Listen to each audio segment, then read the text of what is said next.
There is a huge amount of unrecorded human history beneath the ocean surface that we don't know very much about at all. Researchers studying the waters near Cuba made a startling discovery. And when they looked closer, even the most seasoned experts turned pale.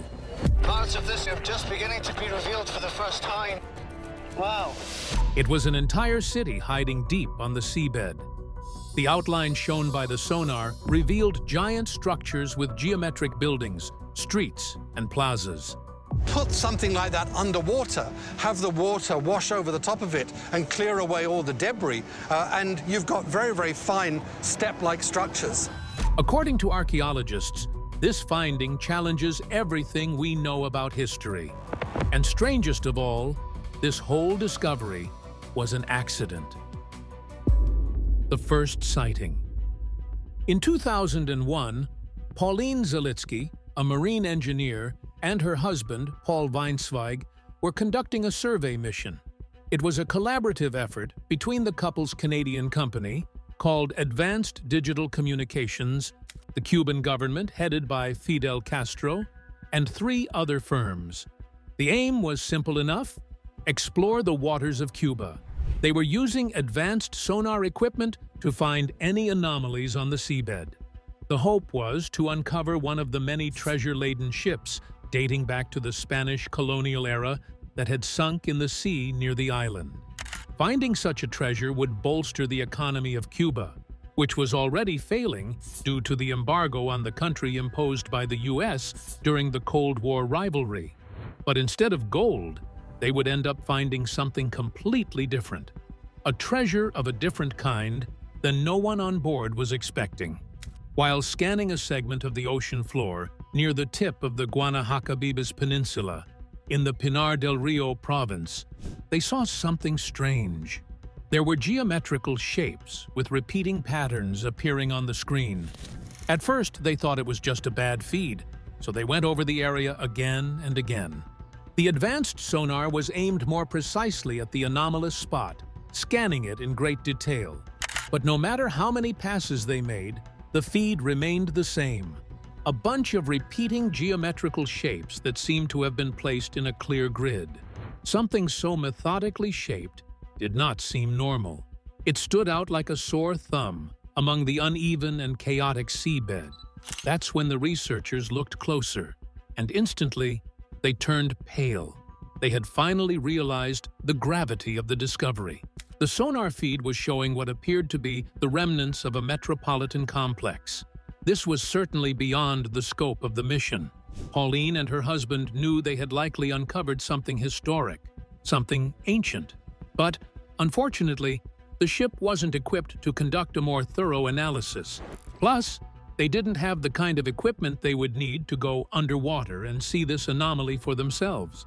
So, they took the sonar scans and went back to land, hoping to return one day to this startling find. And it didn't take long for that day to come. A deeper look. Later that same year, the couple returned to the spot where they had scanned the anomaly on the seabed, but this time they had come prepared. Accompanying the researchers was geologist Manuel Iturralde, senior researcher of Cuba's Natural History Museum, who could provide crucial insights regarding the findings. Additionally, the research vessel was equipped with ROVs that could be deployed for exploration. The crew was excited and nervous at the same time. They knew they were on the cusp of a great discovery. As the ROVs were finally launched, the tension in the control room was palpable. All eyes were fixed on the monitor, showing the live feed from the submersibles. As the ROVs went deeper into the sea, the light slowly faded away. The surroundings were plunged into complete darkness, and the onboard lights had to be turned on. After a long wait, they finally reached the spot where the strange formations had been detected. And what the live feed showed was amazing. There were large blocks of stone jutting out of the seabed about 8 feet by 10 feet. They appeared to be granite and clearly looked like they had been hewn into smooth shapes. Not only that, but some of the stones had been stacked atop each other. Why are these perfectly circular stones lying at the bottom of a bay in the Aegean Sea? As if placed there by hand, while others were isolated, probably a part of a greater whole, torn apart by waves and time. While the sonar scans had presented just a possibility, this expedition had provided some pretty solid evidence. What stood out about these structures was their position relative to each other. There was enough space in between them for paths and roads. The different buildings were well organized in a sensible way, like a planned-out city. The scale of this site was also impressive. It didn't seem like a small town, but rather a large urban center that could have held a large population. Most crucial of all, the experts saw nothing to indicate that what they were seeing wasn't a man-made city. There was no direct evidence negating the theory that this could be an urban metropolis. Manuel Iturralde, who had been analyzing the findings closely and was acting as the impartial observer during the whole mission, had this to say: "These are extremely peculiar structures, and they have captured our imagination. But if I had to explain this geologically, I would have a hard time." So then, what was it? While the experts wanted to be cautious about giving an answer, others weren't quite as reserved. To them, it could only be one thing: the rumored city of Atlantis that Plato mentioned in his works. Links to Atlantis. Plato talks about the lost city of Atlantis in his works Timaeus and Critias. He mentioned it was a naval superpower that dominated the West, but it sank to the bottom of the sea in its entirety. For centuries, people have been searching for this city, and according to some, the ruins, like anomalies the experts had found near Cuba. There is a huge amount of unrecorded human history beneath the ocean surface that we don't know very much about at all. Could have been that very same city finally uncovered. And to support this theory, they pointed to one of the key characteristics of the newly found ruins. The footage from the roves, as well as the sonar data, showed that the ruins had circular structures within them. This links to a key feature of the description that Plato gives of the ancient city of Atlantis. According to him, the city had circular structures inside it, as well as circular moats surrounding it. But then I started to see more regular shapes that looked like cut stone, over which the Atlanteans built bridges. While a lot of people are convinced by this evidence, experts have disagreed. There is a stigma in the scientific community about associating a discovery with mythological origins, which is why experts often don't credit any theories that have garnered a bad reputation, like Atlantis, which has become synonymous with pseudoscience. This is why most are distancing themselves from associating this new find with the fabled city. Not only that, but they also point to the fact that the location of the underwater anomaly does not really correspond with the hypothesized locations of Atlantis. Despite all that, even the experts are not sure. They cannot outright deny the possibility. Zalitsky himself stated that it's a really wonderful structure, which really looks like it could have been a large urban center. However, it would be totally irresponsible to say what it was before we have evidence. The experts want to wait before drawing conclusions, but they too have some theories. According to them, instead of Atlantis, we may have come across the remnants of an ancient civilization that inhabited the area. A lost civilization. In the Maya and native Yucatec cultures, there is a tale that may be able to explain the presence of this anomaly under the ocean. The local elders talk about a lost city from ancient times, its tale passed down from generation to generation as an oral tradition. According to them, there used to be an island located in the east, which was inhabited by their ancestors. But one day, it was swallowed whole by the waves, sinking to the bottom of the sea, and none of its inhabitants were seen again. So could this be the same city now finally found hundreds of years later? This is at least a more likely hypothesis than the Atlantis one. Because, while the round structures do provide some links to Atlantis, there are shapes on the seabed that just don't make sense. They aren't the only oddly shaped things found on the underwater site. The sonar readings have also uncovered something far more extraordinary. These ruins also have pyramid-like structures. These structures are tall and appear to have steps to them, and they are arranged meticulously, with some lined up in rows, while others stand alone. Still, all of them have road-like stone structures connecting them to each other. There is no talk of such pyramids being built in Plato's account of Atlantis. Rather, these pyramids, with a stepped design, resemble the ancient Mayan and Incan pyramids. They provide a clear link between the two cultures, making this theory a likely explanation. But how could a whole city sink to the bottom of the sea at depths of over 2,000 feet? Well, it is true that islands can get submerged into the ocean due to ecological activity. But to get lowered into the sea by that much, it simply isn't possible. Not only that, but if this were caused solely by geological activity, it would have unsettled the ground, tearing up the ruins and destroying them in the process. Yet these structures remain extremely well preserved, as if stopped in time. So what other theory do we have? The only other way this would be possible is due to the fluctuation of the sea levels over thousands of years. Perhaps humans built a city in this place when water levels were lower in the ocean, and the landmass was exposed. Over time, as sea levels rose and the shifting of tectonic plates lowered the elevation of the ground, the whole thing became submerged. And there is geological proof to back up this theory. According to Zalitsky, there used to be a land bridge spanning 100 miles connecting Mexico's Yucatan Peninsula with Cuba, and this city could have been made atop that land bridge, which sank over time.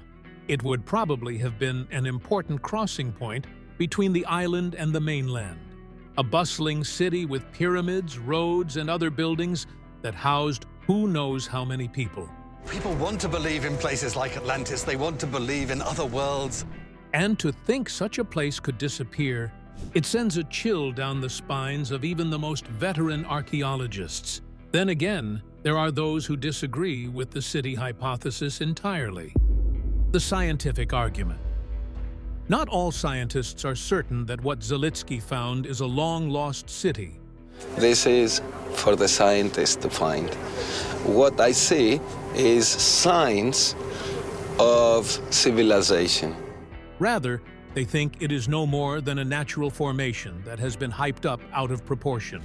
And they have a couple of solid reasons why they are saying this. First of all is the time frame of this alleged city and its sinking. You see, for the tectonic plates to shift and the sea levels to rise enough to submerge these ruins, it wouldn't just take a few thousand years. That process would take tens of thousands of years at the very least. Some estimates put it at 50,000 years. And here is the problem with that. At that point in history, humans are believed to have been hunter-gatherers. Complex societies hadn't formed yet, let alone ones that could create an urban city out of stone. The technology they had at that time was nowhere advanced enough to cut giant stones, let alone stack them atop each other as the ROV footage and the sonar readings show. As Michael Faught, an underwater archaeology specialist, puts it, it would be cool if Zalitsky and Weinsweig were right, but it would be really advanced for anything we would see in the New World for that time frame. The structures are out of time and out of place. But that raises the question, what if our ancestors were far more technologically advanced than we think? That would certainly explain the existence of this city. For a highly advanced civilization, building such a place would be child's play. Not only that, but if we consider that a more technologically advanced civilization built this place, that may also help provide an alternative explanation for why it is at the bottom of the city. What if, instead of sinking to the bottom of the sea, this site was built down there in the first place? Even today, it is theorized that with enough pressure and a glass dome structure, we can build down at the seabed. The technology just isn't there yet for us. But what about the people from the ancient past? If they were advanced enough, they could achieve this feat. If that is the case, this must have been a sight to behold. Then perhaps for some reason, the city was abandoned or destroyed and became what it is today. And this technological advancement is actually apparent in the layout of the city. It seems well planned out, far more than what you would expect from most ancient ruins. More important are the pyramid structures. Even with the earliest estimates, these structures predate the pyramids of Egypt by a staggering 6,000 years at a minimum, and at most, likely by tens of thousands of years. We don't even know how the ancient Egyptians were able to build the pyramids, but to think another civilization managed to do just that thousands of years earlier is unimaginable. Still, the proof is right there at the bottom of the sea near Cuba. And if these really are pyramids made by an ancient culture, what link could they have with the Egyptians that came not long after? Perhaps both cultures are linked, and the descendants of those who inhabited this city were the ones to build the pyramids of Egypt later on. There are a lot of theories at play here, but among so many possibilities and evidence, there are still experts who believe this new find isn't related to any ancient culture at all. Rather, they believe that the expeditions failed to see the most obvious explanation. A natural phenomenon? Some archaeologists have proposed that the anomaly could simply be natural formations that the expeditions mistook for man-made structures. According to them, the sonar readings are notoriously hard to read, and the human mind can find patterns where there are none. So, these scans of the ocean floor, showing the strange structures, may not even be there. And even if these structures exist deep down in the ocean, they could simply be natural formations. You see, nature can produce a lot of wonderful things. Take the Moeraki boulders, for example, which are perfectly cut spheres found in New Zealand. These large, spherical stones have intrigued visitors and scientists alike with their almost perfectly round shapes. Or the Giant's Causeway in Northern Ireland that features hexagonal columns. Nature is filled with geometrical shapes, and it is a possibility that the so-called city the expeditions found is nothing special. Just some geological activity and erosion created a complex pattern that we mistook for an urban center. It could be underwater limestone formations simply appearing geometric, or an exposed cave system the sonar misread. While the overall shape of the anomaly, the presence of what appear to be roads, and the pyramid-like structures do provide some support to the ancient city theory, they are hardly conclusive evidence. This argument for a natural explanation is quite tempting, but there are a couple of things seriously wrong with it. First and foremost is the complex nature of the underwater anomaly based on the sonar readings and the ROV scans. These ruins have all the characteristics you would expect from an urban center. Off of the western tip of Cuba in the early 2000s, they found these incredibly bizarre ruins at 2,000 feet underwater. The structures are arranged sensibly. They are interconnected. And most importantly, they have varying shapes and sizes. All that points to a planned-out design, not the randomness of nature. Could all this be a coincidence? Is it possible that the ocean just spat out a bunch of perfectly shaped rocks that aligned in the perfect manner? It is highly unlikely. The more probable explanation here is that we have uncovered something that is about to rewrite human history. A rewriting of history. Experts know that this discovery isn't one without consequences. Rather, it has the potential to change our understanding of history. The existence of this urban center means that humanity was capable of building cities far earlier than we think they did. And that pushes back the timeline of civilization's development by thousands of years. Long before the Egyptians, there were civilizations building pyramids and cities. And this city is proof of that. And why is that important? Well, if there is one, there must be others. We only found this site by sheer luck, and also because it was relatively close to land. Who knows how many other such cities are out there, hiding on the seabed, covered in silt and sand, waiting to be found. It's not like we haven't already found suspected underwater cities. There is the Yonaguni Monument off the coast of Japan, which is a massive stone structure with mysterious origins. Well, let me tell you about the Yonaguni Monument. Discovered in 1987 near Yonaguni Island, this underground site features massive rock formations. Not only that, but there are also the Bimini Road and the Gulf of Cambay ruins. All of these are ancient structures and cities that are made of stone and were discovered underwater. With the addition of this new discovery from Cuba, there is even more reason for experts to focus on exploring the ocean and try to find out if any other such places exist out in the dark depths. And perhaps we may be able to find a connection.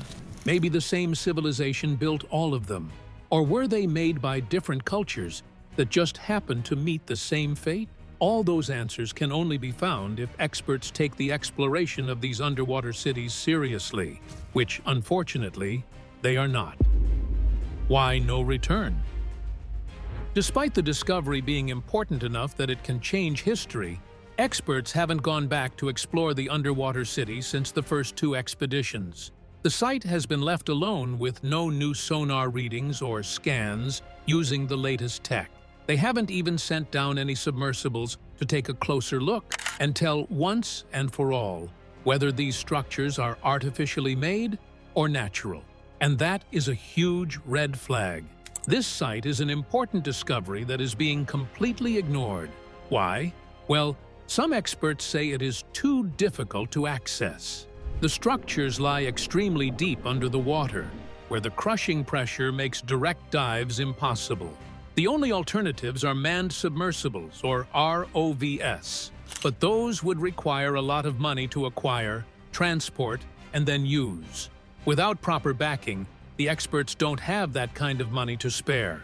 Not only that, but there is relatively low interest among the scientific community in further exploring these ruins. Many believe it simply isn't worth the effort, while others are not convinced that these aren't just natural formations being overhyped by the media. And this skepticism is hindering those interested from getting proper funding and support to launch a mission. While these are pretty believable explanations, there could be something much darker at play here. The people who want the truth of these structures exposed believe that the real reason why no team has been sent back to investigate the site is that it is all a cover-up. The powers that be are trying to bury this discovery, preventing any exploration attempts in order to hide the real truth. And there is some proof to back up this theory. There was an expedition planned in 2002, just a year after the discovery of the underwater site. This site was submerged about 50,000 years ago, and there is no known culture that could create the kind of structures that are said to be at that site. But that expedition was quickly scrapped for an unknown reason, and another one hasn't been planned since. That is far too suspicious, as canceling such a mission last second isn't usually the norm. And to do so without giving a valid reason only adds fuel to the conspiracy theory. Plus, there is the political aspect of it all. The Cuban government is strictly against foreign expeditions in its waters, and there is a good reason behind that. Remember those ships carrying treasures that the expedition was looking for when it came across this anomaly? Well, the Cuban government doesn't want anyone to find those same treasures, so they keep a tight leash on anyone wanting to explore the oceans near the island. However, despite these hurdles, it is crucial that this new discovery be explored properly. It could reveal a missing link in human history and change our understanding of civilizations. Most importantly of all, exploring this site is a matter of principle. It is the duty of the experts to further our understanding of our own history, and by not exploring these ruins, we are ignoring that duty. Should we be exploring these ruins no matter what? And are there hidden powers stopping any attempt at exploration to keep the status quo and preventing the truth from getting out? Let me know your thoughts in the comments down below. I would love to hear your thoughts.